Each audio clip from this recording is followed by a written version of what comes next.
નમસ્કાર દર્શક મિત્રો, હું છું એડવોકેટ સોનલ ભારિયા। દર્શક મિત્રો, જન્મના દાખલાની તારીખ જ સાચી તેવું ગુજરાત હાઈકોર્ટ દ્વારા કહેવામાં આવ્યું છે। જન્મના દાખલાની અંદર તારીખ સુધારવા માટે તમે આધાર કાર્ડ, પાન કાર્ડ કે સ્કૂલ લિવિંગ સર્ટિફિકેટના આધારે સુધારો કરી શકો નહીં। જન્મના દાખલાની અંદર જે તારીખ નોંધાવેલી હશે અથવા નોંધાઈ હશે એ તારીખ જ માન્ય ગણાશે, જે જન્મ તારીખ છે તે।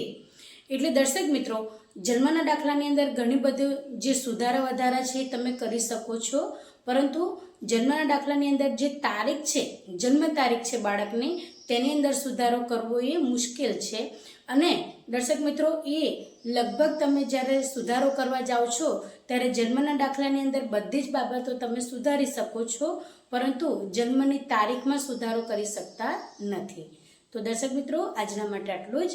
જય હિન્દ, જય ભારત।